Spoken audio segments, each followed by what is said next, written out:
Welcome to my channel, Abdullah Al-Qomsa Studio 5. Engkau jangan menjadikan bersama Allah Tuhan yang lain. Ini puncaknya hikmah. Apa? Yaitu takut kepada Allah. Takut kepada Allah termasuk yang paling tinggi, tidak menyekutukan Allah, gitu ya. Jadi intinya yang paling tinggi apa? Jangan menjadikan bersama Allah Tuhan yang lain. Kalau kamu menjadikan yang lain, kamu akan dilemparkan ke dalam jahanam dalam keadaan tercela lagi terusir, gitu. Kalau dosa yang tadi itu andaikan masih ada tauhid, gitu ya, masih mungkin orang itu dikeluarkan dari neraka walaupun disiksa dulu. Tetapi kalau sudah dosanya dosa musyrik, dilemparkan ke dalam jahanam, itu tidak akan dikeluarkan darinya, gitu ya. Makanya dosa yang paling besar tidak ada yang melebihi, yaitu dosa musyrik. Tapi musyrik ada dua, ya. Musyrik apa? Musyrik jahri sama musyrik khafi. Kalau musyrik khafi mungkin kita juga sering, ya, gitu. Kalau jahri itu apa? Ya sujud menyembah kepada selain Allah, itu musyrik jahri. Kamu musyrik khafi apa? Misalnya apa? Ya riya itu melakukan apa karena orang, atau sungkan, ya, gitu. Sebetulnya enggak, tapi sungkan loh, bahkan sawangannya itu termasuk syirik khafi, gitu. Banyak ya. Kalau musyrik khafi enggak masuk kategori. Orang musyrik khafi itu di hatinya ada tauhid apa enggak? Ada. Mungkin dia pernah melakukan puasa sunnah, ya. Terus dia melakukan amal-amal yang enggak ada yang lihat. Berarti kan betul-betul karena Allah. Kalau bukan karena itu dia tidak akan lakukan. Itu yang dimaksud syirik yang dosa besar, tidak akan diampuni, kekal di neraka jahanam, itu syirik jahri, ya. Terus termasuk perbuatan syirik adalah apa? Menyandarkan kepada Allah sifat-sifat yang tidak pantas. Ya percaya pada Allah, ya. Mungkin Tuhannya Allah saja, tidak ada Tuhan yang lain, tetapi Allah disifati sifat-sifat yang tidak layak, pantas. Berarti menyekutukan Allah bisa juga menyekutukan dalam sifatnya, gitu ya. Artinya sifatnya makhluk disandarkan kepada Allah, gitu ya. Punya anak, punya istri, Allah lupa, Allah apa, itu kan sifatnya makhluk, gitu. Disandarkan kepada Allah itu juga salah satu bentuk kemusyrikan. Makanya kita mentauhidkan Allah, mentauhidkan dalam zatnya, mentauhidkan dalam sifatnya, mentauhidkan dalam afalnya, perbuatannya, bahwa tidak ada yang menyamai Allah. Zatnya jelas ya, tunggal. Itu tidak bisa dibagi-bagi. Allah itu satu, berarti sama dengan saya juga satu. Sama apa enggak? Sama satunya. Berarti Allah sama. Berarti laisa kamitslihi syai'un walam yakul lahu kufuwan ahad. Allah sama dengan saya. Allah satu, saya juga satu, ya. Misalnya ada bapak-bapak itu menikah lama tidak punya anak, ini, oh Allah itu sama dengan saya itu apa? Saya tidak punya anak, Allah juga tidak punya. Itu kan menyamakan juga, ya, menyamakan. Jadi tidak sama, ya. Gimana? Kalau apa satunya kita, saya satu, tapi bisa dibagi-bagi, ya, diincel-incel, dimutilasi bisa jadi banyak, gitu ya. Dan terjadi dari bagian-bagian. Kalau Allah satu zatnya tidak bisa dibagi-bagi seperti zatnya manusia. Jadi satunya Allah beda dengan satunya orang. Paham ya?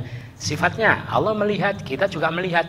Penglihatan Allah tidak sama dengan penglihatan makhluk, gitu ya. Gitu. Allah itu melihat sesuatu bahkan sebelum sesuatu itu diciptakan. Kalau kita, dan penglihatannya tidak terbatas, tidak pakai perantara, tidak dibatasi ruang dan waktu. Kalau kita, ya, itu beda. Jadi jangan disamakan, menyamakan Allah dengan makhluk di antara sebagian sifat-sifatnya itu juga merupakan bentuk kemusyrikan. Termasuk orang Mekah menyekutukan Allah, katanya apa? Katanya Allah punya apa? Apakah kalau mereka suka punya anak laki-laki, terus mereka mengatakan malaikat itu anak perempuannya Allah, itu bentuk kemusyrikan, mensifati kepada Allah sifat yang tidak pantas. Hei orang musyrik, pantaskah Tuhan kalian memilihkan untukmu anak laki-laki, sedangkan dia sendiri menjadikan malaikat sebagai anak perempuan? Sungguh kalian mengatakan perkataan yang besar. Besar apanya? besar dosanya, gitu ya. Padahal kami telah jelaskan di dalam Al-Quran ini tentang ketauhidan Allah, dan kita itu juga tidak akan kenal ketauhidan Allah kecuali kalau kita melalui ilmu yang Allah ajarkan sendiri di dalam Al-Quran. Jadi menangkap ketauhidan itu gimana? Ciri-ciri sifat-sifat Allah banyak yang tidak bisa dijangkau oleh akal manusia. Harus ada bimbingan wahyu. Kalau menangkap ketauhidan ini bisa ditangkap dengan akal, ya gitu. Cuma ya perlu dibimbing juga. Orang-orang dulu itu mencari Tuhan tidak ketemu gara-gara tidak ada bimbingan wahyu, nyembah ini nyembah itu, gitu. Karena ya bisa, tapi tidak semua orang. Seperti di Mekah itu namanya disebut orang Sobi, ya. Sobi itu orang yang menyembah Tuhan yang satu. Tapi Tuhannya siapa tidak tahu. Mereka tidak ikut nyembah-nyembah berhala. Berarti untuk menangkap ketauhidan pakai akal itu sudah cukup, sudah bisa sebetulnya, ya. Gitu. Misalnya gini, kalau Tuhan dua, berarti Tuhan kan harus kuasa mutlak. Kalau dua tidak mungkin kuasa mutlak, gitu ya. Kalau Tuhan itu lebih dari satu, niscaya masing-masing Tuhan bersaing di dalam ciptaannya masing-masing, gitu ya. Jadi dunia itu tidak akan pernah aman, akan hancur terus. Ternyata ada, itu bisa ditangkap dengan akal. Tidak hancur, bisa lestari. Itu bukti kalau Tuhan cuma satu. Tapi kalau sifat-sifat itu melalui bimbingan wahyu. Sungguh kami telah jelaskan di dalam Al-Quran ini terutama tentang sifat-sifat ketauhidan Allah supaya mereka ambil pelajaran. Tetapi Quran itu tidak menambah pada mereka kecuali semakin berlari. Jadi tandanya orang yang nasibnya akan buruk apa? Disampaikan Quran tambah lari, tambah menjauh. Itu tanda. Makanya seorang yang bahagia nasibnya akan baik, tandanya apa? Mendekat kepada Al-Quran. Orang yang celaka menjauh dari Al-Quran. Dulu di surah Al-A'la apa? Saya dzakkaru may yakhsha wa yatajannabuhal ashqa. Orang yang takut pada Allah akan ambil pelajaran. Orang yang celaka akan menjauh dari Al-Quran.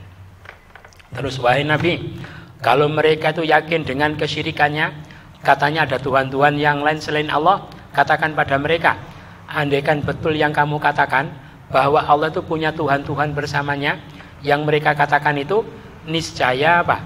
Niscaya mereka Tuhan yang lain itu akan mencari apa? Mencari jalan untuk mendekatkan diri kepada penguasa arsy. Paham ya? Itu. Jadi mereka itu walaupun meyakini Tuhan-Tuhan, tetapi mereka meyakini penguasa arsy itu hanya satu, yaitu Allah. Menciptakan langit bumi itu hanya Allah. Mereka yakin seperti itu. Itu fitrahnya, gitu ya.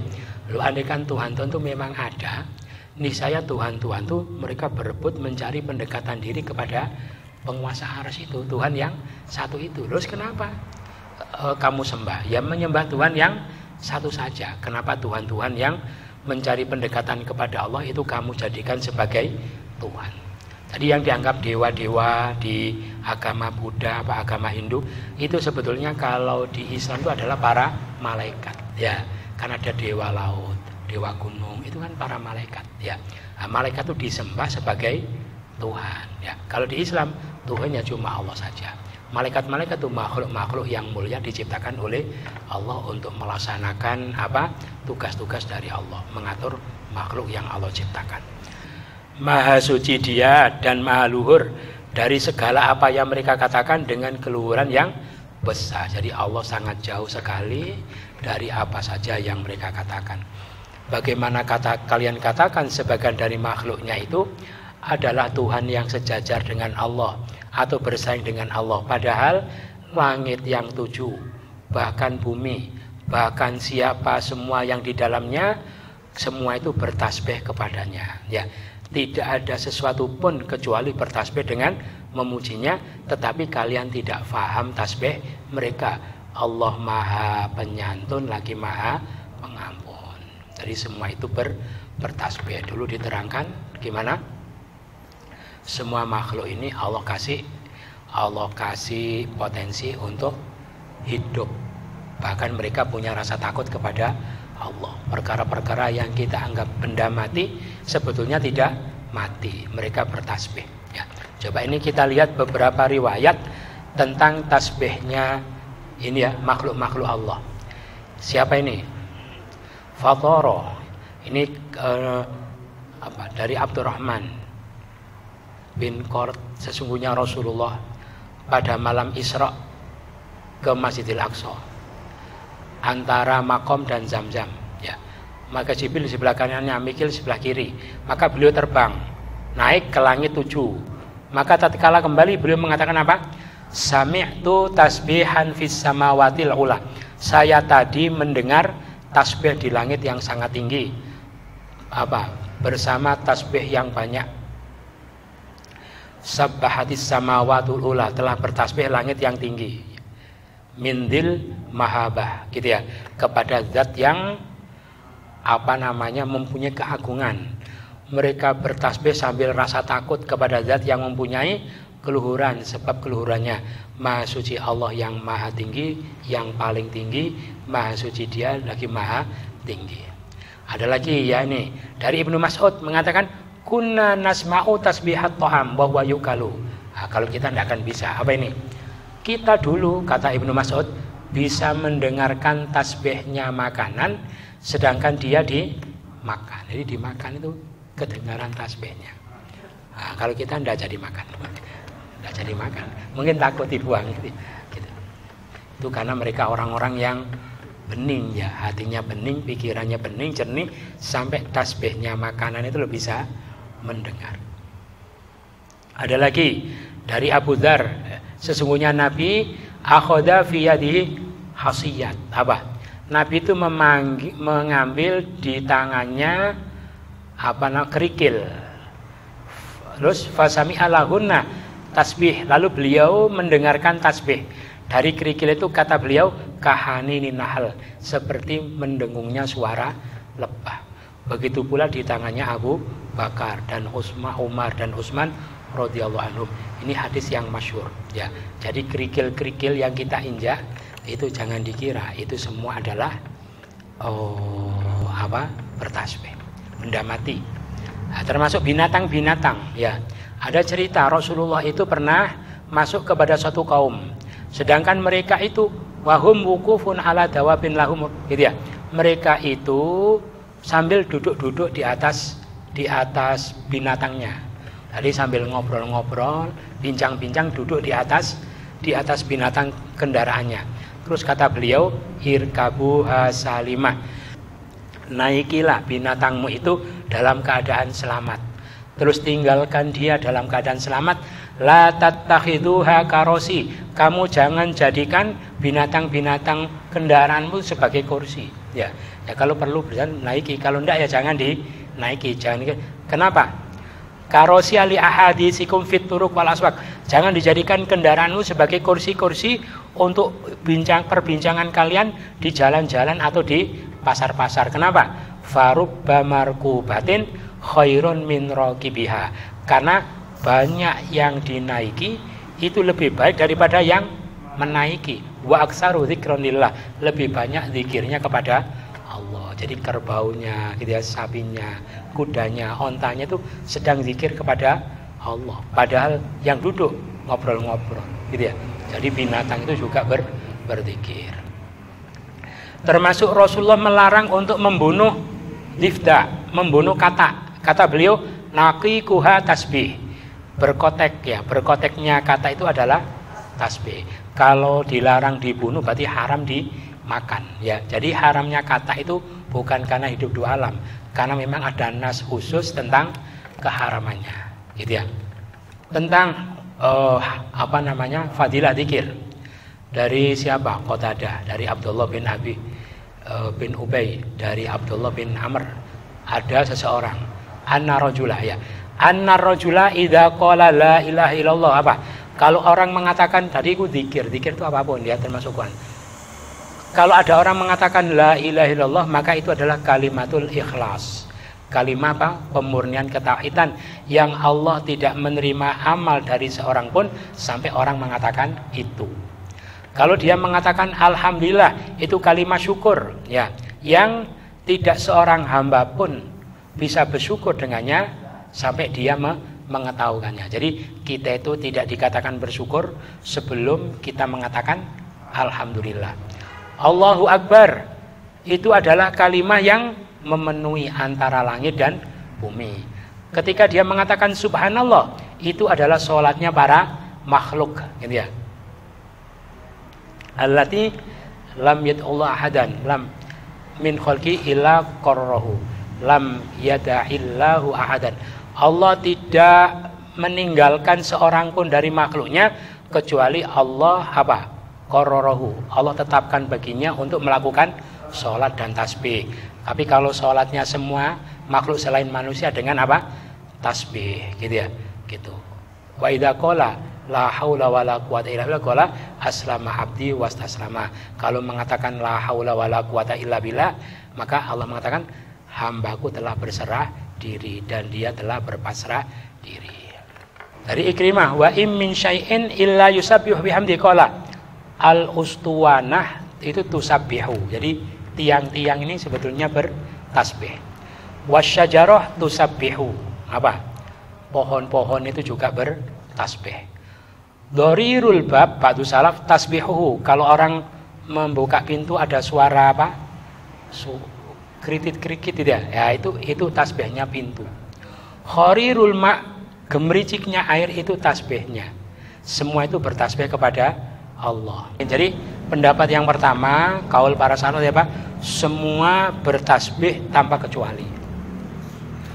Yang kedua, yang tasbih itu hanya yang punya ruh, yaitu binatang dan tumbuh-tumbuhan. Tapi tadi ada riwayat Rasulullah apa? Kerikil bertasbih, makanan bertasbih. Ini ada cerita ya. Dari hadis Ibnu Abbas, sesungguhnya Rasulullah itu marra bi qabraini. Apa? Anna Rasulullah sallallahu alaihi wasallam marra bi qabraini. Apa? Beliau melewati dua kubur. Ya, pas beliau ke kuburan, di situ ada dua kubur. Beliau mengatakan innahuma apa? La yu'adzabani. Ini ada ayatnya kurang ya. Kedua kubur ini sedang disiksa. Wa ma yu'adzabani min kabir. Dua penghuni kubur itu tidak disiksa karena dosa besar. Amma ahaduhuma fakana la yastanzihu minal baul. Yang satu disiksa gara-gara apa? Tidak membersihkan diri dari baul. Makanya orang kurang hati-hati masalah baul, itu bisa menyebabkan siksa kubur. Gitu ya. Makanya bapak-bapak ya, itu terutama bapak ya, ibu-ibu juga. Kalau sebelum istinja itu harus apa? Istibro, ya harus dibebaskan, dituntaskan, ya, diurut-urut, diurut, terus dehem-dehem. Terus kalau masih gitu, kira-kira masih ada yang belum keluar ya, seperti lari-lari kecil, gitu ya. Itu ya gitu, memang susah, ya. Nanti kalau sudah tuntas, baru istinja. Jangan sampai wis pokoknya ndak dituntaskan, tahu-tahu istinja, nanti pas sholat rukuk, pas dia tanpa disadari keluar. Itu ya. Itu karena kurang hati-hati masalah kencing. Terus yang kedua, fakana yamsi bin namimah. Yang satunya tadi berjalan suka menebar adu domba. Yang satu karena kencing, satu karena apa? Kemudian Nabi mengambil jaridah rotbah, apa? Mengambil pelepah kurma yang basah. Lalu beliau pecah menjadi dua. Summa ghoroza fi kulli qabrin wahidatan. Kemudian tancapkan pada setiap kubur. Jadi ambil pelepah kurma yang masih basah, dibelah dua, satu tancapkan kubur ini, satu tancapkan yang itu. Terus beliau mengatakan la'allahu yukhaffifu anhuma malam yaibasa. Mudah-mudahan ya, atau agar dia meringankan dari dua penghuni kubur itu selama keduanya belum mengering. Itu hadisnya Sahih Bukhari Muslim. Berarti apa?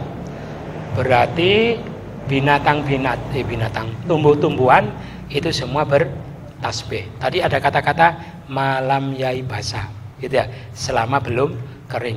Dan tasbihnya tumbuh-tumbuhan itu bisa meringankan ahli kubur, siksa kubur.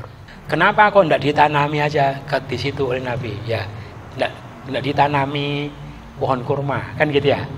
Gitu, kok dipotong terus tancapkan, kok tidak ditanami, gitu ya. Jadi Kalau ditanami, semua kan masuk tumbuh-tumbuhan itu bertasbih, ya. Tapi bertasbih ya untuk dirinya sendiri, paham ya? Tapi kalau ketika dipotong, ditancapkan, itu diniatkan untuk yang beda, paham ya? Nah, ya ini yang didasarkan hujah orang ngasih bunga di atas kubur. Selama itu belum kering, ya itu meringankan ahli kubur. Makanya para ahli fikih sampai membahas itu hakul mayit, ya. Kalau ada sesuatu yang basah di atas kubur, haram untuk diambil. Itu hanya mayit. Karena kata Nabi, malam yai basah, selama belum kering, ya. Kalau sudah kering, sudah tidak apa-apa, gitu ya. Kalau masih basah, itu berarti tasbihnya itu meringankan ahli kubur, paham ya? Jadi gitu. Jadi apa yang basah-basah? Ya ini hujahnya akhrajahu fis shahihaini, yaitu hadis Bukhari Muslim. Ini ada khilafiyah tadi ya. Khilafiyah tadi semua bertasbih, semua benda mati. Pendapat yang kedua yang ada roh saja. Tadi itu untuk menguatkan, berarti yang tasbih itu ketika masih hijau, ya. Kalau kering enggak. Cuma Nabi tadi mengatakan kerikil juga bertasbih. Tapi kalau dihubungkan dua pendapat itu apa? Dua pendapat, kalau masih segar, hijau, apalagi hidup, itu tasbihnya semakin kuat, ya, sehingga bisa memberi manfaat kepada ahli kubur. Tapi kalau mati ya tasbih, tapi tasbihnya itu tidak terlalu kuat, paham ya? Gitu. Terima kasih telah menonton kajian video ini. Semoga bermanfaat bagi kita semua.